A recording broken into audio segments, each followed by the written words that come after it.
인사하겠습니다. 감사합니다. 사랑합니다. 축복합니다.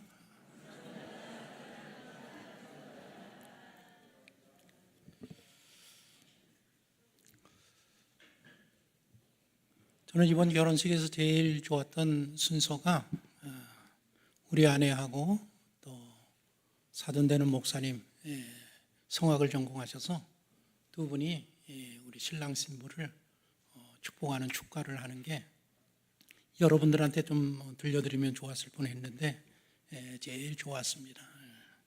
우리 아이들이 스몰 웨딩으로 하고 두 분 다 목사님이니까 그냥 목사님들이 다 했으면 좋겠다. 그래서 그렇게 우리 가족들만 모여서 식당에서 조촐한 예식을 진행했습니다. 격려해 주시고 기도해 주신 모든 분들에게 다시 한번 감사를 드립니다. 오늘은 석가탄신일, 부처님이 오신 날입니다. 한 주 전에는 그래서 연등 행사가 있었는데 종로 일대 조계사 등에서 열리는 연등 행사에 많은 MZ세대들, 청년들이 많이 되고 참여했고 외국인들도 굉장히 많이 와서 뜨거운 그런 관심들을 가진 행사였다라고 제가 들었습니다. 요즘 젊은이들, 2030 젊은이들에게 가장 힙한 종교가 불교라고 합니다. 그래서 불교를 힙불교라고 그렇게 부르고 있습니다. 우리가 잘 아는 윤성호 스님, 그 개그맨이었었는데 유진 스님이라는 이름을 가지고 활동을 하는데 이분이 또한 지나가리라라는 그런 그 노래라 그래야 되나? 그것을 통해서 불교 행사를 페스티벌로 바꾸는 그런 많은 역할들을 하면서 불교가 젊은이들에게 인기를 끌기 시작했습니다. 그 후에 불교계에서 템플 스테이 미팅 프로그램, 남녀 청춘을 엮어주는 그런 프로그램들이 굉장히 반응이 좋았고 또 특별히 2030 젊은이들이 이야기하기를 불교는 신앙을 강요하지 않는다. 그래서 우리에게 자유를 준다. 불교의 신앙을 문화와 놀이문화로 지금 만들어가면서 인기를 끌고 있습니다. 그리고 이번에 휴머노이드 로봇에게 불교계에서 수계를 내렸습니다. 그 로봇 스님 이름이 가비 스님입니다. 그래서 이 가비 스님의 이런 탄생도 이런 것들을 보면 요즘 불교계가 굉장히 활달하게 움직이고 있고 앞서가고 있다라는 생각을 하게 됩니다. 청년들이 이구동성으로 불교는 우리들에게 마음의 힐링을 준다라고 그렇게 이야기를 하면서 인기를 끌어가는 가운데 있습니다. 우리 개신교가 우리 목회자들뿐만 아니라 우리 모든 성도들이 좀 정신 차리고 신앙생활 해야 될 때가 아닌가라는 생각이 듭니다. 불교계에 이런 유명한 이야기가 있습니다.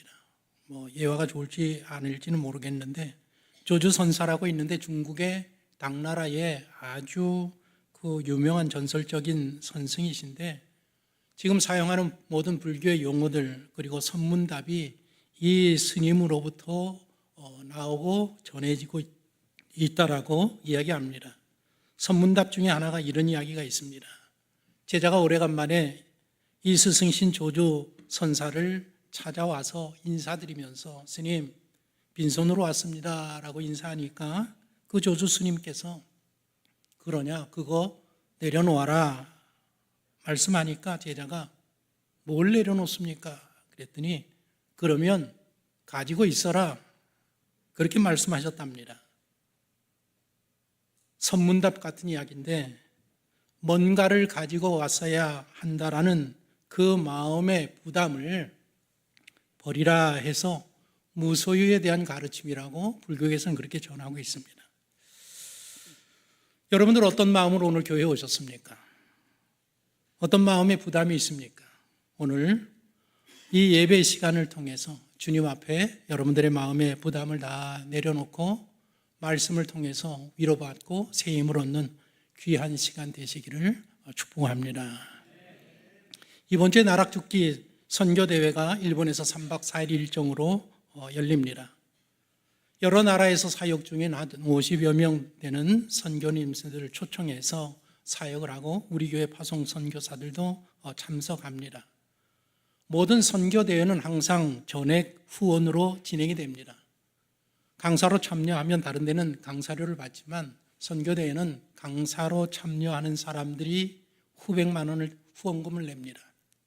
적게는 500만 원, 많게는 1,000만 원, 더 많게는 4천, 5천만 원 그렇게 후원금을 내면서 강의를 하고 그렇게 선교대회가 진행이 됩니다. 이번에도 전 비용이 다 이렇게 후원금으로 진행이 됩니다. 이번에 항공료를 100% 다 지불하려고 했었는데 그랬는데 항공비가 너무 많이 올라서 항공비 제가 알기로는 50%만 지원하는 것으로 그 다음 외에 일체 비용은 이번에 다 후원금으로 지원하게 됩니다.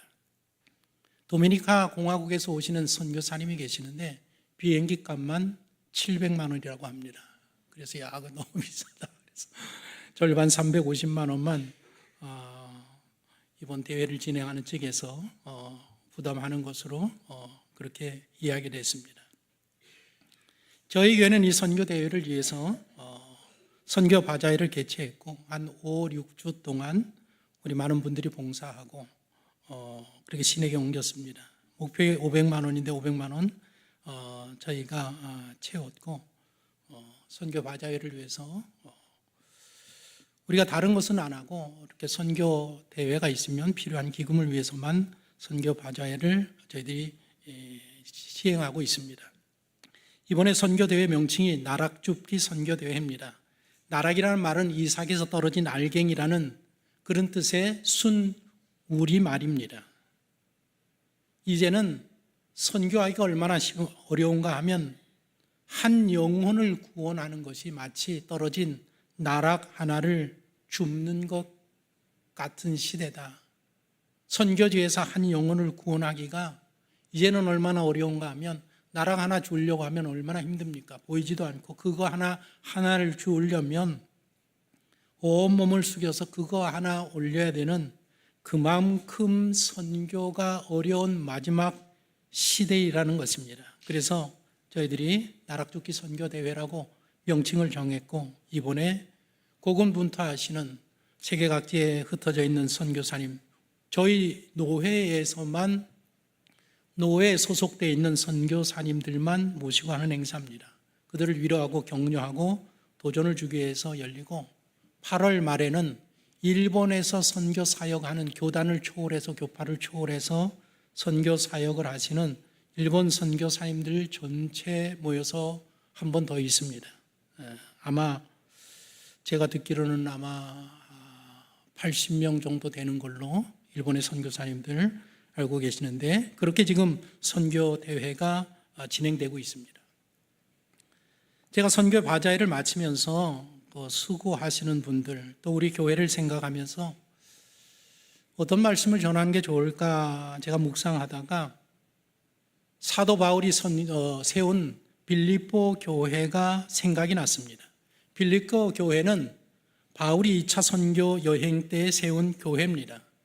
이 교회가 특별한 것은 서양 유럽에 세워진 최초의 교회가 바로 빌립보 교회입니다. 빌립보라는 도시에 바울이 도착하면서 이제 안식일을 맞아서 좀 기도하고 안식일을 지켜야 되겠다. 그래서 지가 크리티스라는 강가에 갔을 때에 거기서 포목점을 운영하는 루디아라는 여인을 만나서 전도하게 되고 그 여인 루디아 집에서 시작된 교회가 빌립보 교회입니다. 현재 성지 순례를 가면 이 강가에 루디아 기념 교회가 세워져 있다고 합니다. 그리고 그 빌립보에서 귀신이 들려서 그 점을 쳐주는 어떤 여종이 있었는데 이 여종이 바울을 만나서 치유함을 받고 그리고 전도되어서 새신자가 되었고 빌립보 감옥의 간수장이 또 전도하여 새신자가 되어서 이렇게 새 가정으로 시작된 교회가 빌립보 교회입니다. 바울이 3번에 걸쳐서 선교 여행을 다니면서 많은 교회를 세웠습니다. 10개가 넘는 교회를 세우게 되었는데 바울에게 이 빌립보 교회는 너무 특별합니다. 특별한 관계, 특별한 사랑, 특별한 관심을 가지고 있는 교회가 빌립보 교회입니다. 왜냐하면 이 교회가 세워진 그때로부터 바울의 선교 사역을 도운 후원한 유일한 교회였었기 때문에 그렇습니다. 바울의 전도 사역 원칙을 보면 자비랑 선교였었습니다. 도움받지 아니하고 내가 가는 곳마다 내가 일을 해서 돈을 벌어서 내가 먹고 살면서 복음을 전하고 교회를 세우는 게 원칙이었었습니다. 2차 선교할 때 가장 먼저 빌립보 교회를 세우고 데살로니가 교회 세우고 베레아 교회 세우고 고린도 교회를 차례대로 세워갑니다. 고린도 교회를 세우고 난 후에 돌아가서 고린도 교회에게 편지를 보내는데 그게 고린도 전후서입니다. 그때의 고린도 교회에 보낸 이 고린도 전후서를 쭉 보면 어떤 이야기들을 알 수 있는가 하면 고린도 교회에 오래 있었습니다. 그래서 거기서 사역을 많이 했습니다. 고린도 교회가 감사하니까 바울에게 사례비를 드리려고 했는데 사도 바울이 거절합니다. 받지 않습니다. 그래서 고린도 교회 성도들은 그것으로 좀 섭섭한 마음을 가지고 있었습니다. 바울은 왜 사례비를 받지 않았느냐? 내가 당신들에게 사례비를 받으면 내가 사역하는 데에 당신들이 이래라 저래라 하면 내가 그것을 수용하고 통제받을 수 없기 때문에 나는 사례비를 받지 않습니다. 사례비를 받지 않아서 좀 섭섭한 일이 있었습니다. 그러나 그 후에 서신서를 보면 이 고린도 교회에 3가지를 요청한 것을 알 수 있습니다. 첫 번째는 뭔가 하면 고린도 교회 성도 여러분, 여러분들은 여러분들 교회에서 교회를 담임하면서 교회를 위해서 사역하는 사람들에게 그런 사역자들에게 사례비를 드려야 합니다. 라고 편지를 했고 두 번째로는 지금 예루살렘 교회가 그게 마더 처치입니다. 처음 생긴 교회 아닙니까? 유대인 중심으로 되어 있는 교회고 고린도 교회는 헬라인들, 이방인들 중심으로 세워진 교회입니다. 지금 예루살렘 교회에 기근이 들어서 그 일대 지역에 기근이 들어서 성도들이 굉장히 어려운 상태입니다. 여러분들 교회에서 예루살렘 교회를 위해서 구제 헌금을 모아서 좀 보냈으면 좋겠습니다. 라고 부탁을 했고 세 번째로는 사도 바울 자신의 선교와 그리고 선교 사역을 하는 그런 사역자들을 위해서 선교 후원금을 좀 도왔으면 좋겠습니다. 라는 부탁을 합니다. 왜 그런가 하면 이제 선교지를 찾아가는 도중에 그리고 거기 세워서 교회 활동하고 하는 그런 일을 하는 동안에는 사도 바울이 거기에 전심해야 되기 때문에 어디 가서 취직해서 장막을 짓고 장막을 수선해서 수입을 올릴 그런 여력이 없습니다. 시간이 없단 말입니다. 그래서 그런 경우에 사역자들이 그 선교 사역에 집중할 수 있도록 여러분들이 나뿐만 아니라 디모데뿐만 아니라 많은 그런 복음 전도사 사역자들에게는 후원금을 좀 보내줬으면 좋겠습니다. 그리고 그 지역에서 사역을 마치고 돌아갈 때에 돌아가는 경비가 많이 소요되는데 그때는 꼭 빈손으로 보내지 말고 돌아갈 수 있는 여비를 여러분들이 마련해서 좀 후원해 주셨으면 좋겠습니다. 라는 그런 요청을 했습니다. 바울이 자비랑 사역을 원칙으로 세웠지만 이렇게 선교 후원금을 요청하고 받기도 했다라는 것입니다. 오늘 우리가 읽은 이 빌립보서는 빌립보 교회에 보내는 그런 편지입니다. 그런데 그 내용을 4장으로 짧게 되어 있습니다. 4장으로 된 빌립보서를 보면 내용이 처음부터 끝까지 감사와 기쁨으로 되어 있습니다.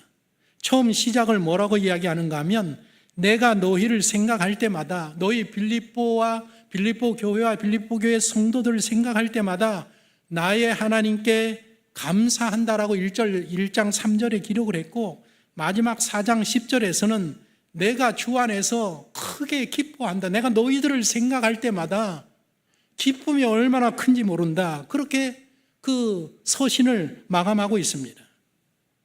오늘 본문 15절을 보십시오. 우리 같이 한번 읽어보겠습니다.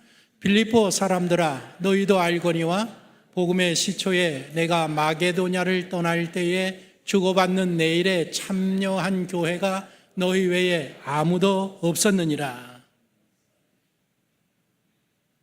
바울이 빌립보 교회를 세우고 데살로니가로 가서 데살로니가 교회를 세울 때에, 그 빌립보를 떠날 때에 빌립보 교회가 선교 후원금을 드렸다라는 것입니다. 유일한 교회였었습니다.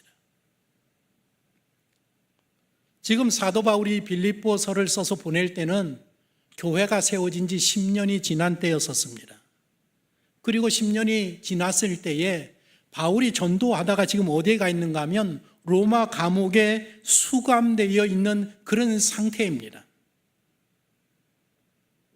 우리 교회를 세우고 우리를 헌신하고 우리를 위해서 기도하고 복음을 전해준 사도 바울이 로마 감옥에 수감되었다라는 소식이 빌립보에 전해집니다. 그 소식을 들은 교회가 사도 바울을 염려하면서 선교비를 모아서 교회의 지도자인 에바브로디도라는 사람에게 당신이 좀 이 선교비를 갖다 드리고 감옥에서 고생하는 우리 바울을 좀 이렇게 옆에서 위로하고 도와주면 좋겠습니다. 그래서 그 모금한 선교비를 에바브로디도에게 전달을 해서 이 에바브로디도가 그 선교비를 가지고 로마에 옵니다.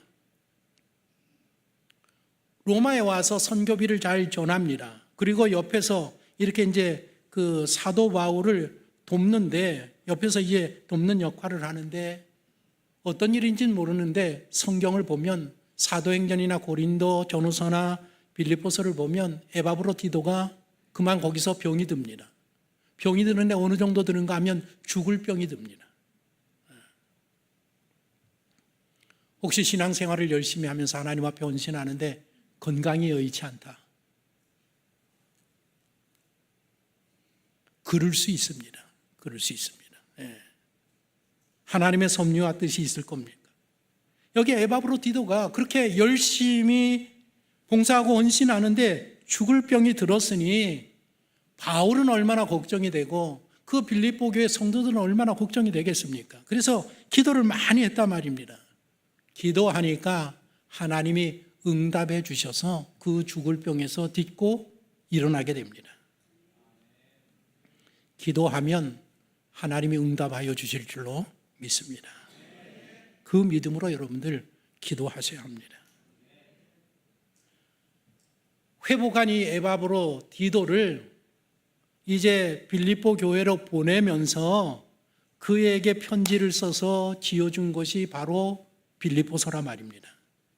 그래서 이 빌립보서 4장으로 된 내용을 쫙 정리해 보면 여러분들이 힘드실 것 같아가지고 제가 요약 정리했습니다. 잘만 들으시면 빌립보서의 내용이 뭔지 알 수 있습니다. 4가지 정도 되는데 처음 거론한 게 뭔가 하면 감사합니다.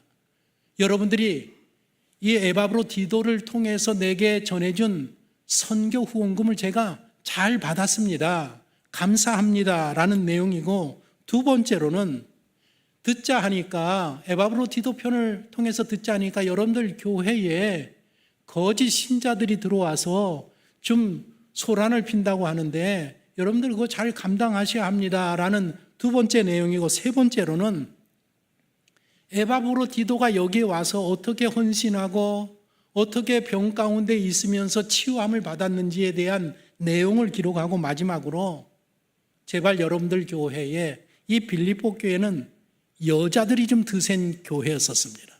물론 어느 교회나 다 여자들이 드센데 이 교회는 좀 특별히 드셌습니다.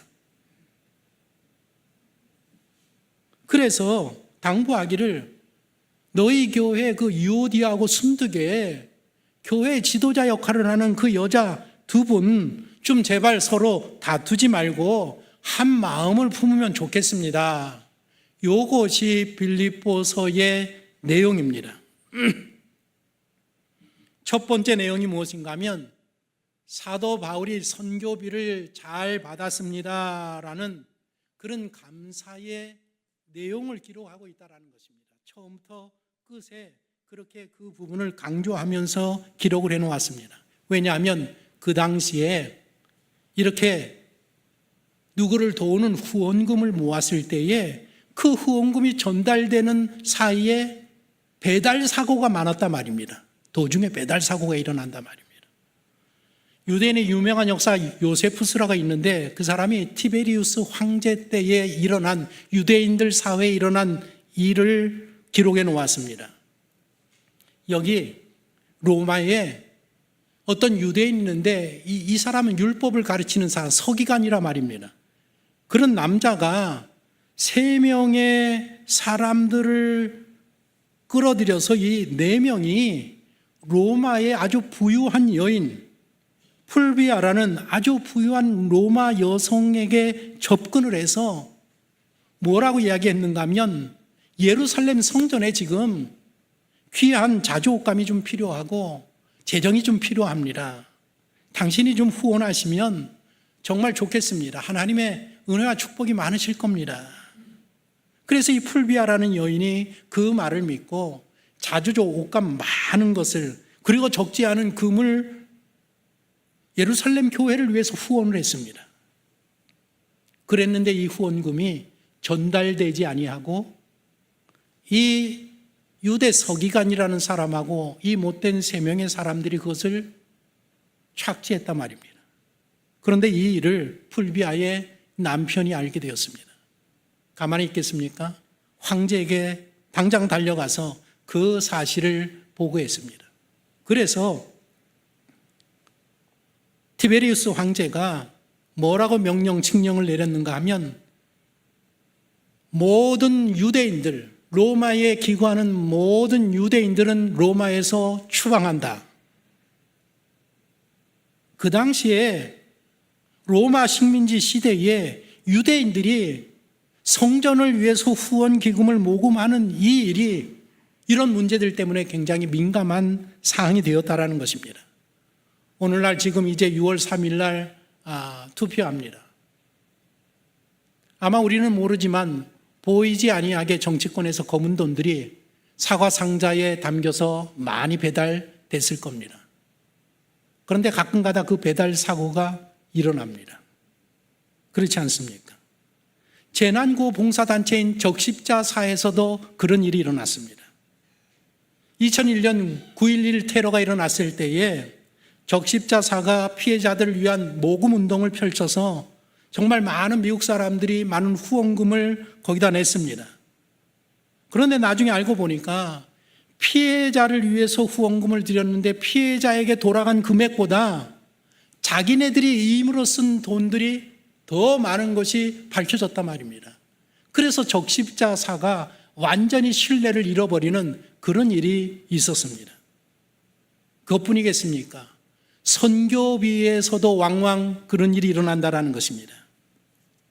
제가 잘 아는 미국 한인교회에서 일어난 일입니다. 이런 이야기를 이렇게 여러분들에게 이야기하는 참 이게 너무 부끄러운 이야기입니다.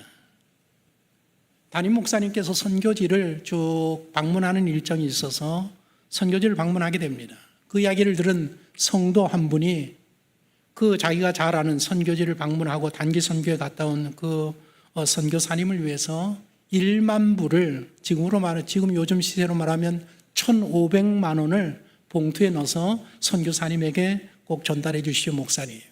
담임 목사가 그거 받았습니다. 그런데 나중에 시간이 많이 지나가지고 어떻게 선교사님하고 이야기하다 보니까 그 선교사님이 받은 게 없습니다. 받은 적이 없단 말입니다. 그래서 그 교회가 알게 되고 교회가 조사가 들어갔습니다.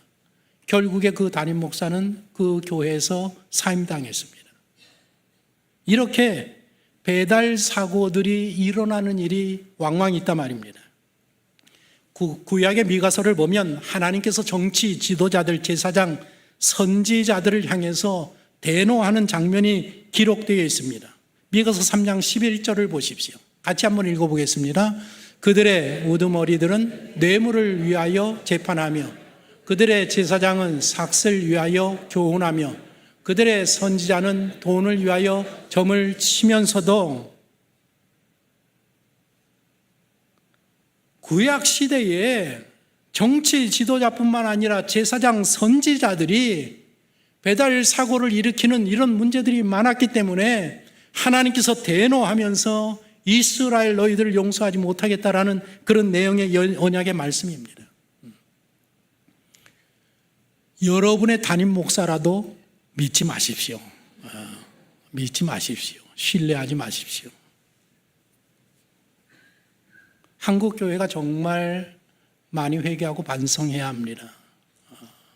많은 목회자들 때문에 말라기서 2장 4절에 보면 타락한 그 구약시대에 타락한 제사장들을 향해서 너희들 반드시 얼굴에 똥칠을 하게 될 거다.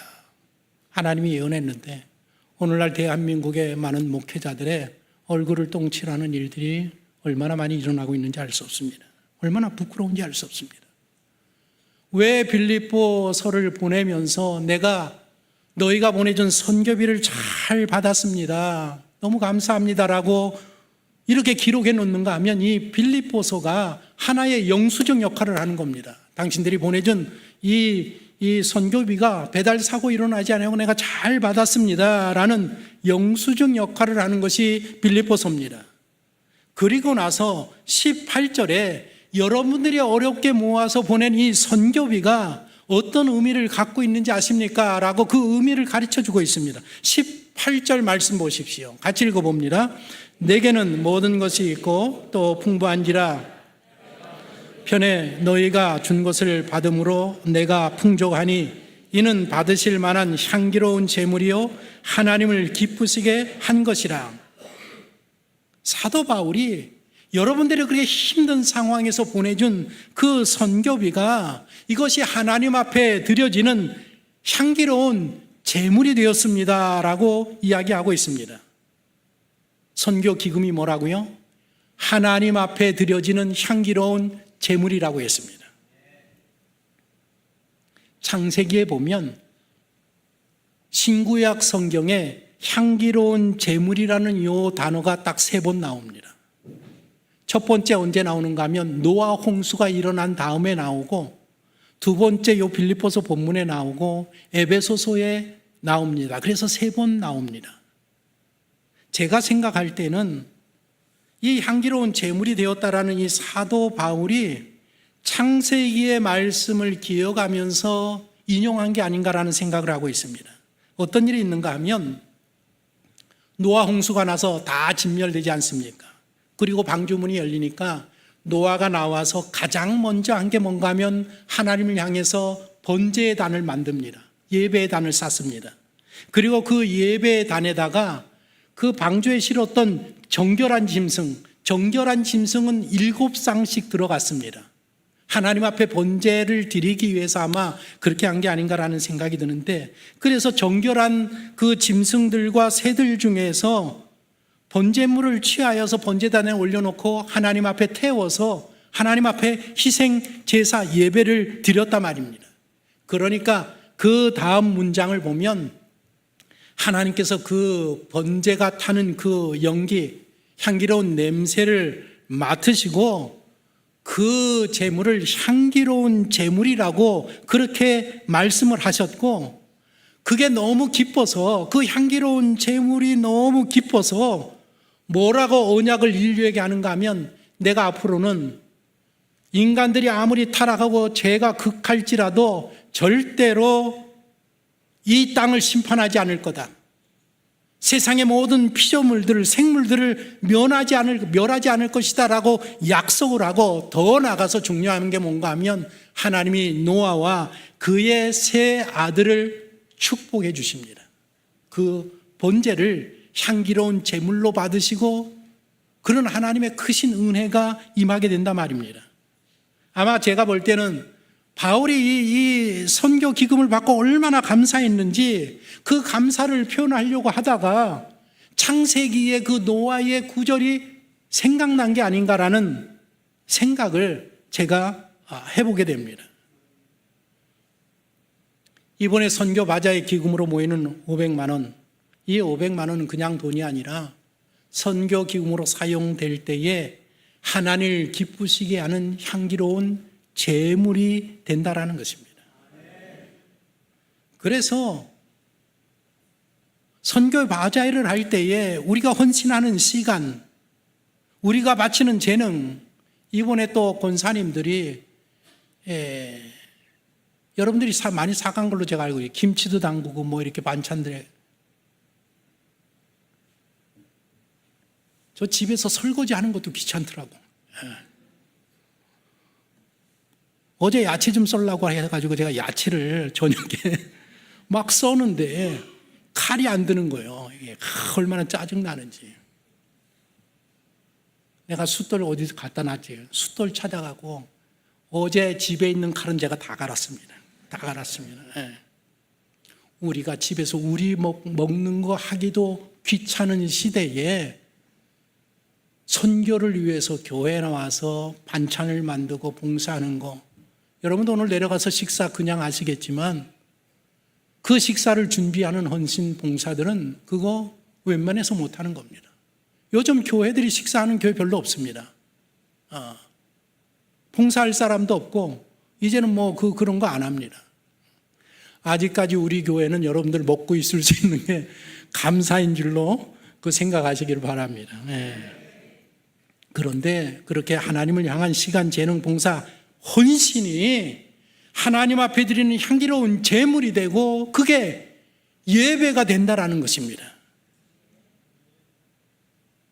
너희가 그렇게 귀한 것이 하나님 앞에 헌신, 하나님이 잊어버리지 아니하고 그것이 향기로운 제물이 되고 그 헌신하는 시간 자체를 하나님은 예배로 쳐주신다. 너무나도 너희들 귀한 것을 했느니라.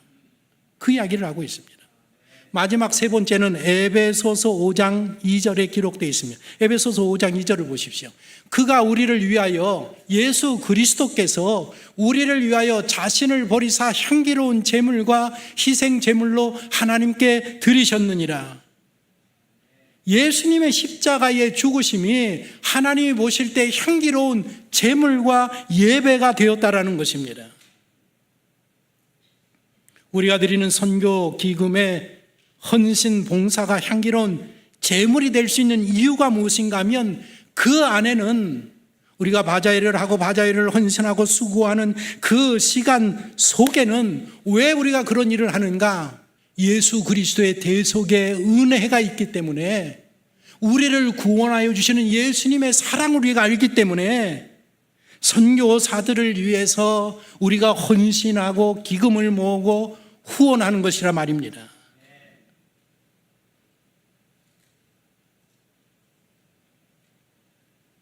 이렇게 하나님께서는 우리가 수고하여서 드리는 향기로운 제물을 받으시고 그 제물을 받으실 때에 세계에 잃어버린 영혼들을 구원하시기 원하는 뜻하신 사역들을 선교사들을 통해서 구원해 나가고 계시는 것입니다.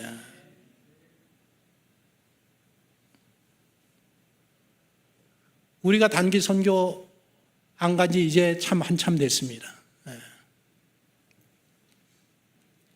아마 거의 대부분 한 번씩은 캄보디아에 다녀오신 걸로 알고 있습니다.